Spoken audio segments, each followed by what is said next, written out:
And we're pleased to be joined now by the Supervisor of Orion Township, Chris Barnett, joining us now on the MegaCast. Supervisor, thanks for being with us today.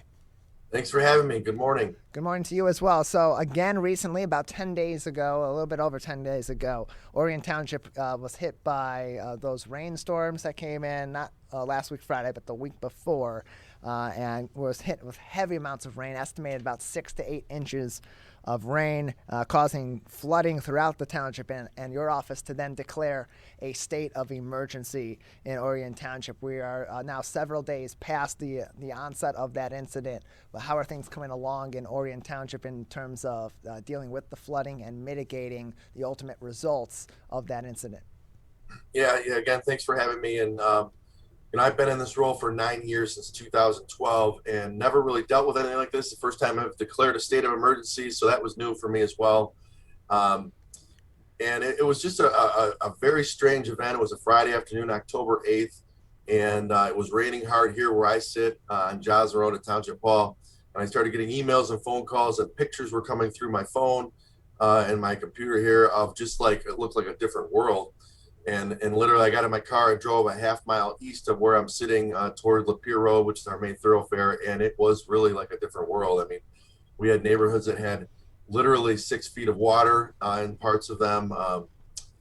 And I, after, looking at it after the fact, I mean, I kind of joke, it's not very funny, obviously, but first of all, the good news is we had 0 injuries reported as a result of the flooding. So that's the great news, but unfortunately, a lot of property damage. But it's almost like we had the Eeyore cloud. We had this little rain cell that just kind of hung out for a couple hours over this roughly 10 square mile area, mostly Orion Township, the little north piece of Auburn Hills. And as you mentioned, dropped, 6 to 8 inches of rain. And, there's no storm system in the world that's capable of handling that much volume of rain in that amount of time. So, current standards are, designing neighborhoods and commercial developments for like back-to-back 100-year rain events. I'm not an engineer, but I've learned a lot about this over the last few years, and especially last week.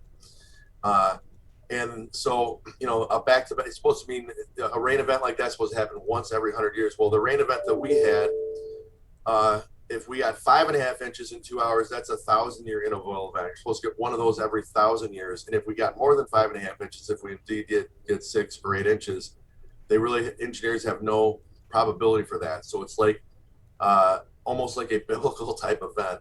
And that's what we had. And so we had neighborhoods that never have had standing water, that have never had issues, again, having 4 and 6 feet of water.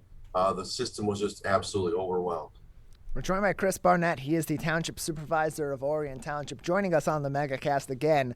He issued a state of emergency in Orion Township following the recent rainstorms that had resulted in about 6 to 8 inches of rain in about an hour's time that caused a massive amount of flooding in Orion Township. And so, Supervisor, when you declare a state of emergency, just for reference, because we hear this term all the time for a number of different reasons. Certainly, we heard it a lot during the COVID-19 pandemic and continue to hear it. But in these cases, when a township, when a city, when any municipality declares a state of emergency, how does that ultimately benefit the residents, Right. especially Yeah. those who are affected by these situations? Yeah, it's a great question. And again, we were like most communities in Michigan, at least, did declare a state of emergency during the pandemic. And it opened up resources for us, and it also opened up the availability for us to meet remote, things like that. But in this case specifically, we're waving a white, a good example is like we're waving a white flag saying we need help, we give up, we don't have the resources to handle this on our own. And so when we declare a state of emergency, and when I did that on Monday last week, it was to call in the resources of the state, Oakland County and the state, and ultimately potentially the federal government. And so initially, the state and the county has been phenomenal working with us. There's been a couple state of emergencies recently in the county. A month or so ago, there was a tornado in White Lake. I'm friends with the White Lake supervisor, so I conferred with him a little bit on what we were doing here. But we have a ton of property damage. We had our building department team along with Oakland County officials going door to door in these neighborhoods that were hardest hit, trying to do a damage assessment. And the most unfortunate thing about all of this is the good news is that no one was hurt. The terrible news is that we have millions of dollars in property damage, and the majority of that our residents are finding out is not covered by their insurance. So we have vehicles that are inoperable. We have many homes that are either completely devastated or have hundreds of thousands of dollars of damage, and insurance companies don't cover because most of our residents don't have that flood insurance. Most actually, probably most people listening or watching the megacast don't have that flood insurance rider on your coverage, because if it's not something you're required to do, most of us don't do that. I just checked mine, I don't have it. And so these residents have these major mitigations happening where they're trying to get the water out of their homes and all the drywall's been removed. And then they get the phone call from their adjuster saying, unfortunately, this is an uncovered event. So the state of emergency, the state of Michigan has already sort of agreed that, we're in a situation where we need assistance, and they can help us fix the public drains and things that were damaged. We have many sinkholes that happen, and a sinkhole means that something failed in the storm water system. But the state dollars aren't available to individual private residences. So in order to get help to our residents, we need the federal government to agree and also declare a state of emergency, FEMA, and then ultimately President Biden would have to sign a declaration that would open up resources for residents. Until then, our residents are really on their own trying to fix their properties that were damaged. And for some of these homeowners, it's a financially crippling event. We're joined by Chris Barnett. He is the Orion Township Supervisor with us on the megacast. Orion Township, of course, declaring a state of emergency as a result of a recent 100-year rainstorm that occurred just about 2 weeks ago, where about 6 to 8 inches had fallen in the township proper in about 1 hour, causing a significant amount of flooding. A state of emergency, as I said, has been declared. The state of Michigan and Oakland County already have been partially addressed that with the Orion Township Supervisor and the township offices. They're awaiting federal assistance as well. So at this time, Supervisor, just for reference for people outside of the township or for people that are watching outside of the state that maybe don't understand what's going on in Orion Township and what these residents are facing, what are some of those additional assistances that are still needed at this time that haven't already been provided by the state or by the county for residents?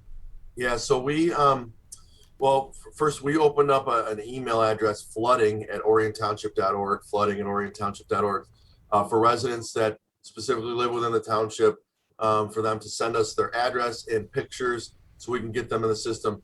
We don't want more damage, but we know we want to be able to assess all the damage that has happened.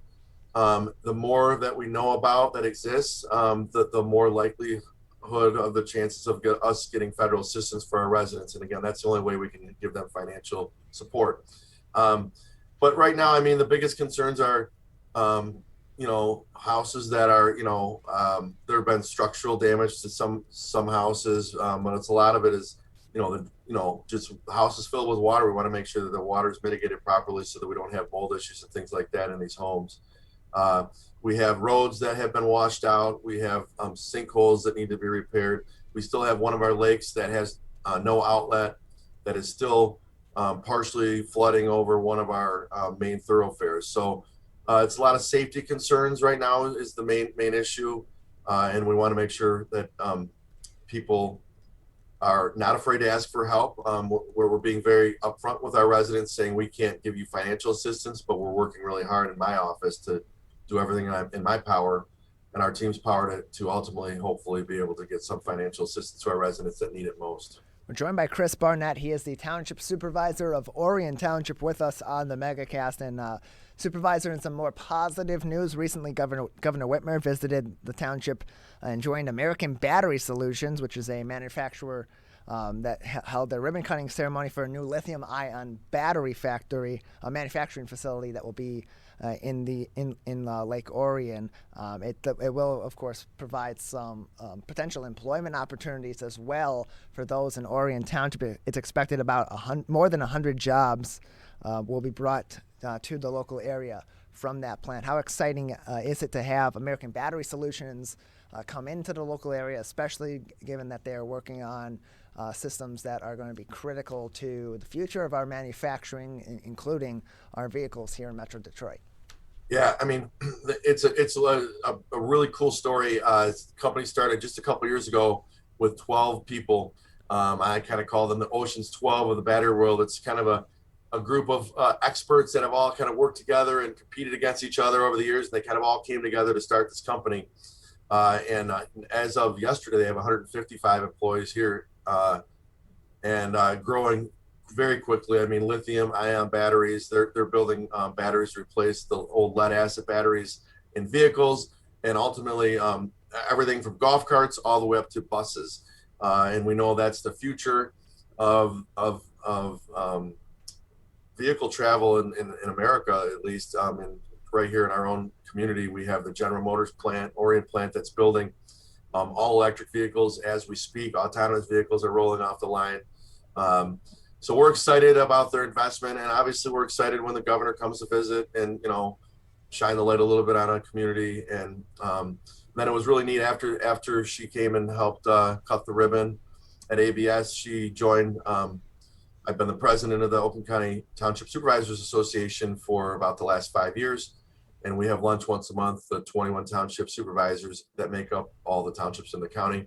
And she accepted my invitation to join us for lunch. So we hosted a lunch with the governor as well, where, the rest of the elected township supervisors and myself were able to have a really cool offline, no media conversation with the governor, talk to her about what's, some of the issues in our community and what support we need from the state and what we can do to help in Lansing as well. So it was an exciting day yesterday, kind of bittersweet because we're kind of coming out of the and still hearing about heartbreak for many residents from the flood event of the 8th. But it's nice when the governor comes to visit. I'll tell you that no matter what political party, you have to respect and appreciate when the governor comes to town. And for reference, American Battery Solutions currently has 115 employees in the state of Michigan. They're expecting to double their workforce as a result of the new facility in Lake Orion by 2023. We're joined by Township Supervisor Chris Barnett from Orion Township with us on the MegaCast. And again, for reference, if you have experienced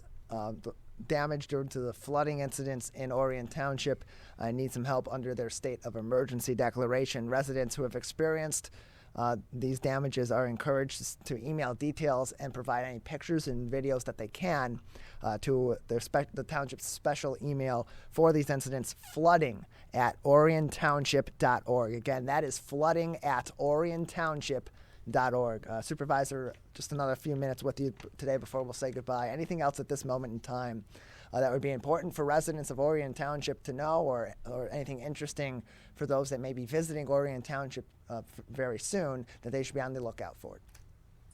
Yeah, I mean, before the flooding event, we were on a roll, and we really still are. I mean, if you're not familiar with where we're at, we're in northern Oakland County, and our motto is "We're living as a vacation." The good news is we have 42 lakes in our 36 square miles. Sometimes when we get a lot of rain, that's also the bad news. We have a lot of water. So there's a lot of great family-friendly events happening, and we have an amazing school district, and it's a great place. It's a great place to call home outside of the random events that we have going on, and we really are. I mean, our largest employer in the township is General Motors and the Orion plant, and we're excited to see those ancillary businesses like ABS, playing their roots here right in our community. We put a big focus on economic development and making sure that our residents have places to work, but also have places to spend their money. So we're grateful to be here today and appreciate you helping us get the word out to our residents that are affected by this. And I know I haven't been individually sharing GoFundMe pages because it's just too much to do, but I know there's a handful of those that have already sprung up for people that have learned they have no insurance from the flooding events. So if you're empathetic or you're interested in helping some of our residents, we would be extremely grateful as well. I know you guys have quite a following. So as always, it's always great to be on and chat with you, and hopefully usually talk about good news. Unfortunately today it's a little bit of both, but appreciate what you guys do, and thanks for having me on. And thanks for coming on and telling us more about this, so that those that may not be familiar with some of the actions that they can take in Orion Township, if they have been victims of this flooding, that they can take action and maybe get some of that help that they need. We appreciate it, Supervisor. Thank you. Have an awesome afternoon.